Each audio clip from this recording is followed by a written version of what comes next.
남한산성은 이제 그 절이 9개가 있잖아요. 그리고 나중에 하나가 더 있어요. 그래서 10개라고도 이제 나오는 기록이 나오는데 원래는 2개가 있었어요. 예전에 남한산성을 쌓기 전에 절이 2개가 있었어요. 어딘가 하면은 망월사하고 옥정사입니다.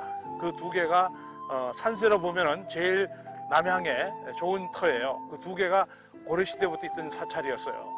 그런데 이 남한산성을 쌓으려고 하니까 반대가 많잖아요. 그러니까 선조 때부터 이 성을 쌓으려고 그랬어요. 선조 임금이 남한산성 쌓지 않은 것을 굉장히 후회했어요. 저 의지에 가가지고 7년 동안 피난을 당했잖아요. 임진왜란 때. 그러다 보니까 신하들도 이제 도망간 임금으로 선조를 갖다가 얘기를 하니까 임금의 체면이 말이 아니에요. 그래서 내가 그때 강행을 해서 남한산을 쌓아야 되는데 그 못 쌓은 걸 굉장히 후회하고 다시 한양으로 돌아가면 남한산을 쌓겠다고 아주 굳게 다짐을 하고 다시 이제 한양으로 돌아왔는데 쌓으려고 하니까 굉장한 반대에 부딪혀요. 유생들이 우리는 글을 언제 읽으라는 겁니까 하고 매일 상소를 올려요. 또 농민들도 우리 농사 언제 지으라는 겁니까 맨날 그 상소를 올리고 임진왜란 끝나고 거의 한 20년 동안은 다 먹을 게 없어가지고 조선의 그 백성들이 거지꼴이었어요. 사실은요. 기록에 보면은 그렇게 아주 피폐해질 대로 피폐해졌는데 전쟁을 치르고 나서 그래서 선조도 이걸 쌓긴 쌓아야 되겠는데 너무 환경이 안 좋고 국력이 뒷받침되지 않으니까 결국은 마음만 먹었지 포기를 합니다. 그 다음에 이제 뒤를 이었던 광해가 성을 쌓으려고 이제 남한성을 빨리 쌓아야 돼요. 북방계가 일어나니까 쌓아야 되는데 이 성을 쌓으려고 하니까 또 반대들이 심해요. 그래서 광해는 외교적으로 이걸 풀러가기 위해서 양다리 외교를 탔어요. 그래서 명나라가 우리 전통적인 이제 우방이었고, 그 다음에 이제 여진족이 중심이 되어가지고 청나라가 북방계가 나라를 형성하니까 양다리 외교를 타가지고 잘 외교적으로 잘했어요. 외교적으로 잘했는데 그것이 오히려 또 하나의 빌미가 돼가지고 어떻게 오랑캐하고 가까이 와지려고 하느냐. 그래가지고 그게 탄핵의 사유가 돼서 인조 반정이 일어나지 않습니까? 인조 반정이 일어나가지고 이제 인조가 16대 임금이 올랐으니까 인조 임금은 어떤 분이에요? 그러니까 어떤 입장에 있는 사람이에요? 이제 죽어도 명나라 쪽으로 다 기울었잖아요. 그러니까 청나라가 쳐들어올 수밖에 없는 환경을 만들었어요. 그래서 인조 임금은 서둘러서 이 성을 쌓으려고 하니까 또 반대가 심해요. 그래서 인조 임금이 생각해낸 것이 나는 선비 너희들하고 성을 쌓지 않는다.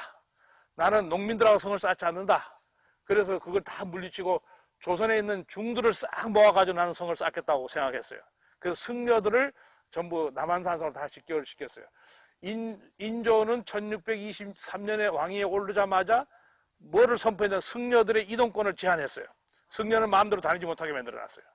그래서 승도청에 남한산성에 승도청을 만들 여기가 바로 승도청 본영사찰이에요. 여기에 있는 스님한테 도장을 받아야지만 이동권을 줬어요. 그런데 이동권을 주는데 그냥 이동권을 주는 게 아니죠. 성을 쌓아야 돼요. 그 성을 쌓는 노역을 해야지만 이동권을 줬다고요. 그래서 이 안에 절을 7개를 더 만들어요. 그래서 각 도별로 하나씩 배치를 해서 각 도별로 1km의 구역을 맡고 그 성을 쌓는 일을 그 물적, 인적 자원을 도별로 지원을 하게 했어요. 그렇게 해서 내성 8km를 2년 반 만에 1km씩 맡았으니까 그러니까 이 안에 공구가 8개의 공구가 있어요. 내성 8km예요. 8km에 그 공구가 8개가 있는데 그것을 총괄했던 절이 바로 개원사라고 하는 이 절이에요. 그래서 여기가 이제 승군 본영사찰이고 여기는 성까지 올라가려면 조금 떨어지는데 다른 절은 바로 성곽 바로 옆에 있어요. 옆에서 1km씩 그 구역을 정해서 승병들에 의해서 남한산성이 쌓여졌고 관리 운영 270년 동안 남한산성 승도청에서 이걸 했어요. 그때 무슨 노임을 준 것도 아니고요. 이 돌을 지어 나르니까 얼마나 힘들겠어요. 또 뭐 승려들이 먹는 것도 신통치 않고요. 맨날 이런데 굉장히 힘들었잖아요. 그런데 이 승려들은 어떤 생각을 했는가? 요즘 같으면 난리 나죠. 촛불이 몇 개로 들어야죠. 노임 안 줬으니까 임금 착취했으니까 인권 유린했으니까 하고 난리가 나죠. 그렇죠? 근데 승려들은 무슨 생각을 했는가? 이렇게 국가에 충효하고 어마어마한 이런 큰 일이 벌어졌는데 여기에 내 인생이 참여할 수 있다는 거, 이 이상 영광이 어디 있겠는가? 그 생각을 했어요. 큰 국가적인 큰 역사에 내가 참여할 수 있다는, 내 생애에 이런 일이 벌어졌고 내 생애에 내가 참여할 수 있다는 것은 이 이상 더 큰 영광이 없다 생각하고 영광으로 이 돌을 쌓아서 옮겨서 성을 쌓았던 거예요. 그것이 호국의 정신이에요. 호국이라는 말이 정부나 어느 집단을 위한 게 아니고 국가와 민족을 위해서 내가 기꺼이 동참할 수 있다고 하는 이 철학이 호국의 정신인데, 이 호국의 정신이 잘 살아있는 그런 장소가 남한산성이다. 그래서 9개의 절을 이렇게 성을 따라 돌다 보면 이제 만나게 되는데, 여기야말로 조선의 호국 정신의 산실이다, 이렇게 생각하면 되겠고요.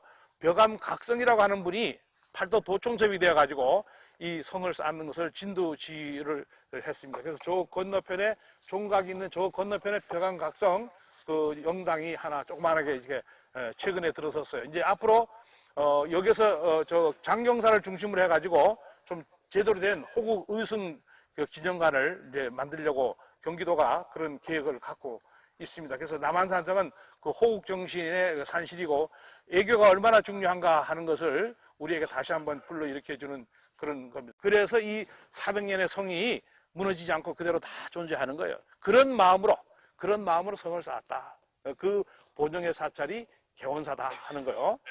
그래서 여기가 상당히 중요한 의미를 갖습니다. 그래서 앞으로 제가 이 개원사를 중심으로 해서요, 이렇게 한번 뺑 돌아가면서 사찰의 명을 한번 불러볼 테니까, 그리고 그 사찰이 그 명칭 자체가 어떤 의미를 가졌을까도 생각해보세요. 그냥 일반적인 사찰이 아니고요, 이걸 가지고 군막 사찰이에요. 군사용 막사를 겸비한 사찰이다. 그래서 군막 사찰이라고 얘기를 합니다.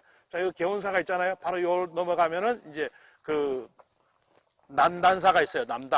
남단이라는 건 뭐냐면 우리는 배달결의라는 거예요. 그 배달결의의 의미를 갖는 거예요. 우리가 청나라하고의 철저한 차별화 정책이에요. 청이 아니다고 하는 거예요. 그래서 남단사가 있어요. 그 옆에 가면은 이제 이 동문 쪽으로 내려가는 그쪽에 한흥사가 있어요. 한흥사는 우리 흥하는 민족이라는 거예요. 절대로 우리가 저 청나라한테 짓밟히는 민족이 아니고 우리는 흥하는 민족입니다 하는 것을 강조하고 있는 거예요. 흥하는 민족이라는 거예요. 그게 한흥사예요. 그러니까 남단사, 한흥사가 있어요. 그 다음에 이제 동문을 지나서 넘어가면 거기에 이제 장경사가 있어요. 장경사인데 이 중요한 게 장경사라고 하는 게 왜 중요하냐면요, 무만 가지고 절대 안 돼요. 여기는 무가 굉장히 강조되어 있는 곳이에요. 그렇잖아요? 군사적인 그런 모든 시설과 모든 그 병력을 총집결해서 하는데, 이 사람들에게 또 중요한 게 뭐냐, 문이 있어야 된다는 거예요. 문. 그 문무를 겸비한 남한산성이 되어야 된다는 거예요. 무만을 절대로 강조해가지고는 안 된다. 그래서 장경사라고 하는 것은 바로 문을 강조하는 거예요. 문을. 그래서 문과 무가 겸비되는 남한산성이 되어야 된다. 그래서 장경사예요. 장경사고, 그 다음에 망월사는 이제 그 원래 있던 절이었고요. 근데 옥종사도 원래 있던 절이었어요. 그 망월사는 거기서 보면 이제 아주 달이 휘황청 떠오르는 그 모습이 아름다워서 망월사고, 옥종사는 거기가 뭐 샘이 옥구슬 같이 맑은 물이 흘러서 옥종사인데 그건 고려시대 절이에요. 그렇게 하고 이제 저쪽으로 서쪽으로 쭉 가서 이제 만나는 절 이름이 그 국청사예요. 국청사. 그 강원도 힘이 제일 좋고, 우리가 그 당시에 무력 화기는 발달하지 않았는데 이 포수들은 대단한 포수들이에요. 우리나라 이 포수 실력이 중국도 알아주는 포수예요. 그 강원도 포수들을 전부 다 승려들하고 국청사에다 배치했어요. 강원도절에 거기는요. 거기서 주력군이 청나라가 쳐들어온 주력 부대가 골로 올 것 같으면 거기서 이제 전부 다 저지할 수 있도록 국청사를 만들게 하고요. 그 다음에 또 돌아오면은 천주사가 나오죠. 천주사. 천주라는 말도 천주교라는 말 요즘에 하죠. 그렇죠? 그 천주예요. 근데 그 천주라는 게 우리는 하느님이라는 뜻이 아니고요. 여기서 말하는 천주는 우리는 배달결의의 큰 기둥을 가지고 있는 그런 그 의미다. 그래서 그 천주사라고 얘기를 했어요. 그렇게 해서 절 이름들이 9개가 있고요. 그 다음에 저쪽 한봉 쪽으로 나중에 약점이 있어서 더 성을 보완했어요. 저쪽 한봉 쪽을 더 성을 보완하게 되니까 그쪽에도 절이 하나 있게 돼요. 그래서 거기가 이제 독림사라는 절이 있게 됩니다. 독림사라는 절이 있고, 한봉 밑에 와서 또 하나가 영은사라고 하는 절을 또 만들어서 토탈 10개가 이제 되어 갑니다. 그런 여기가 바로 그런 호국 정신의 산실이다. 나라 사랑의 아주 정신이다. 내년이면은 3.1운동 100주년이에요. 그렇죠? 상해 임정부도 100주년이에요. 정부도 여러 분야가 이제 다 3.1운동 100주년 행사를 하는데요. 더욱이 남한산성에서 이런 호국 정신의 그 의미를 크게 생각을 해볼 수 있는 그런 계기가 되지 않을까 생각돼요. 그래서 이 조선 왕조 시대에 불교를 엄청나게 탄압했어요. 제일 탄압한 사람이 인조임금이에요. 그 중에서도. 인조임금이 제일 탄압했어요. 그 탄압한 이유는 그들의 힘을 빌릴 수밖에 없는 상황을 만든 거예요. 탄압을 하면서 한쪽에 억압을 하면서 그들의 힘을 모아서 국난을 극복해 가려고 하는 인조의 고도의 전략이 그 속에 숨어 있었던 거예요. 예? 좀 이렇게 억압을 하면요 어떻게 합니까? 그들끼리 단합을 하잖아요, 그렇죠? 그 단합된 그 힘을 남한산성 성을 쌓는 데다가 활용을 했어요. 근데 이 벽암각성이라고 하는 이분이 참 훌륭한 분인데요. 이분이 그 앞장을 서서 그 승려들의 불만과 이런 것들을 다 해소시켜 가면서 그 지휘를 아주 잘했어요. 잘해가지고 남한산성을 2년 반 만에 이 성을 완성을 하고 다시 이분은 이제 구례 하엄사가 자기 본절이에요. 구례 하엄사를 중창하고 했는데 딱 성을 쌓았는데 10년 만에 이제 병자호란이 났어요. 1626년에 이 성을 완성했는데요. 그리고 내려갔는데 10년 만에 이제 병자호란이 일어났어요. 그래서 이 벽암각성은 항마군, 이 항마라는 말이 이제 마군이를 항복시켰다. 마군이란 말은 무슨 말인지 악한 사람들, 그걸 마군이라고 그래요. 절에서는 그런 말 많이 써요. 저 마군이 같은 놈 이런 말 많이 써요. 마군이란 말 많이 쓰는데 그게 요즘에는 어디 김 박사가 그런 말 잘 안 쓰지 사람들은. 저 마군이 같은 놈 이런 얘기하는데 그게 전부 다 악한 사람들을 말하는 거야. 그 악한 사람들을 항복시키는 항마군이라는 그 항마군을 만들어서 기체를 들었어요. 그래서 수녀들이 다 항마군의 깃발 속에 모여와라. 그래가지고 그 깃발을 들고 북진해 와요. 와가지고 판교까지 왔는데 광교산을 돌파하고 판교까지 왔는데 이미 인조임금이 항복하고 내려갔다는 소식을 듣게 돼요. 그래서 그만 낙심을 하고 다시 이제 글로 구례로 내려갔습니다. 항마군. 그 광교산에서는 약간의 전투가 있었지만은 그래도 그것은 무사히 넘어와서 와보니까 판교에 왔는데 이미 성이 떨어졌어요. 성이 다 이렇게 지금 졌어요. 그래서 낙성이에요. 원래 떨어질 낙자의 성이에요. 낙성인데 간만에 보니 거기가 이제 낙성인데 성이 남한산성이 떨어진 곳이에요. 진 곳이에요. 근데 별로 의미가 좋지 않잖아요. 그래서 지금은 낙생이로 바꿨죠. 명칭을. 낙생으로 바뀌어놨어요. 지금은요. 그 의미를 이렇게 원래는 의미가 그런데 거기 왔는데 성이 전부 다 무너졌다. 성이 다 떨어졌다는 얘기를 듣고 다시 이제 갔어요. 근데 인조 임금이 그 벽암각성에게 아주 그 의발을 하사했어요. 의발은 밥그릇하고 승려들의 밥그릇 바루하고 가사 그게 최고예요. 그거를 하사를 했어요. 이 밥그릇이 중요한 겁니다. 우리들한테. 근데 우리 요즘에 밥그릇을 마구잡이로 하기 때문에 사람들 질서가 깨졌어요. 옛날에는 할아버지 밥을 드시든 안 드시든 떠났죠. 그렇잖아요. 아버님 밥그릇을 드시든 안 드시든 관계없어요. 떠났어요. 순서가 있어요. 밥을 불 때도 순서가 있잖아요. 그래 안 그래요? 순서가 있었다고. 질서가 거기서 나오는 거예요. 그런데 그런 게 공깃밥 때문에 다 없어져 버렸잖아요. 다 없어져 버렸다고요. 질서가 없다고. 밥그릇이 왜 중요한가? 승려들은 법을 자기 제자한테 법을 전할 때 그 바루를 줘요. 이 주인 이 밥그릇을 누구한테 주느냐? 그게 초미의 관심사예요. 그러면 이제 제자가 형성이 되는데 그 밥그릇이 얼마나 중요한가? 생명 에너지를 담아내는 그릇이에요. 밥그릇이. 여러분들 밥그릇을 천시하면 안 돼요. 자기를 천시하는 거나 마찬가지예요. 밥그릇을 굉장히 존중했다. 생명 에너지를 담아내는 그릇이 밥그릇이다. 근데 밥그릇 가지고 이제 너무 그거 가지고 할 수 없으니까 일본 사람들은 뭘 해요? 찻잔을 가지고 그렇게 하잖아요. 찻잔을. 거기 오합바루. 밥그릇이 원래 5개예요. 밥 담고, 국 담고, 그 다음에 이제 그 반찬 담고, 그 다음에 이제 물도 담고요. 그 이제 보통 요즘엔 4개를 써요. 절에서 큰 절에 가면은. 근데 하나가 더 있어요. 그 나머지 하나가 뭐냐? 찻잔이에요. 찻잔. 반드시 차를 나중에 마셨어요. 오합바루가 중요한 거예요. 그래서 생명 에너지를 담아내는 그릇이기 때문에 이런 것들을 우리가 좀 조금 더 생각해 볼 필요가 있다. 그 다음에 가사, 옷 한 벌을 이렇게 하사를 했는데 그것이 지금 국보가 돼가지고 구례함사에 있어요. 여러분들 구례함사에 가면 그런 것도 남한산에서 왔으면 그런 것도 볼 필요가 있고 또 벽안각성 대사비가 아주 그 어마어마하게 큰 7자짜리의 큰 대비가 있어요. 벽안각성 대사. 이분이 봉은사에 계시다가 이제 또 봉은사하고도 관련. 봉은사에 가도 벽안각성 대사 비가 있어요. 구례함사에도 큰 비가 있다. 바로 여기에 주석했던 그 제일 좌장이었다. 이렇게 생각하면 되겠고요. 불교가 많은 탄압을 받으면서도 그 다음에 그 정권의 그 사람들을 상대한 게 아니고 국가를 상대했고 민족의 어떤 그 국난을 상대하면서 그것을 극복해 가기 위한 하나의 그 방법으로서 이런 호국 정신을 가지고 그걸 270년 동안 이렇게 존속해 오면서 남한산성을 관리 운영 주체였다. 그래서 이 관리 운영 주체가 남한산성 의승 방번 변통 절목이라고 하는 그 기록에 전부 다 나와 있어요. 그러다가 이 제도가 무너지기 시작한 건 1894년 갑오경장이에요. 갑오경장이 일어나면서 이제 모든 것을 이제 좀 개혁하고 바꾸면서 승려들이 이 산성 관리에 손을 띄게 됐고요.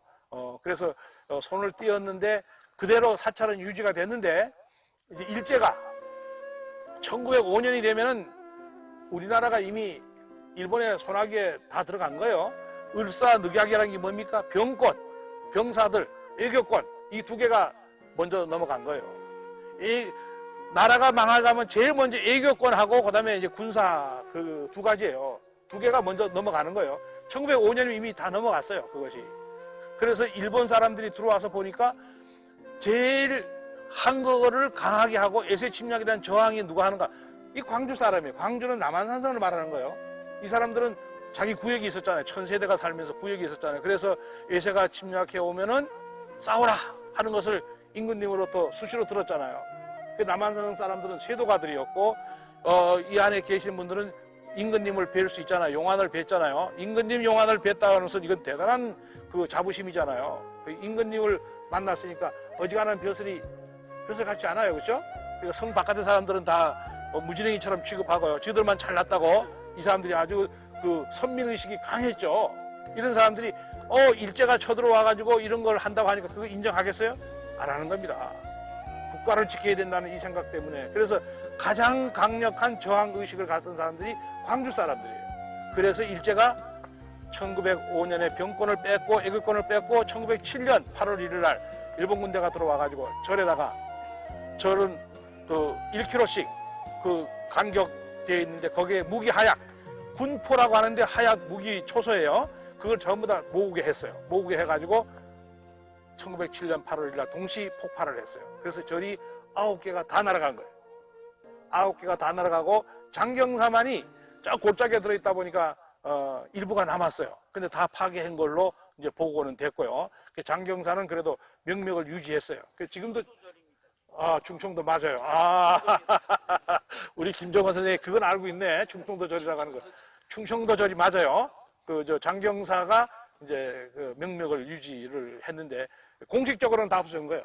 그러나 이제 그 건물이 남아 있었기 때문에 반파가 됐고 그래서 선효 스님이라는 아주 훌륭한 선지식인데 이분의 안목으로 그래도 이렇게 전부 다 저 주련 현판 하나하나도요 아주 상당한 수준의 것으로 만들어낸 거예요. 이게 전부 다 그분의 안목이 있기 때문에 여초 선생 글씨라든가 이런 걸로 이렇게 하나하나 지금 이렇게 이거 여초 김응현 선생님 그런 글씨인데 완홍 좌완이라 그랬어요. 자가 완홍인데 완홍. 그때 이 오른손을 좀 다치셨어요. 교통사고 한참 동안.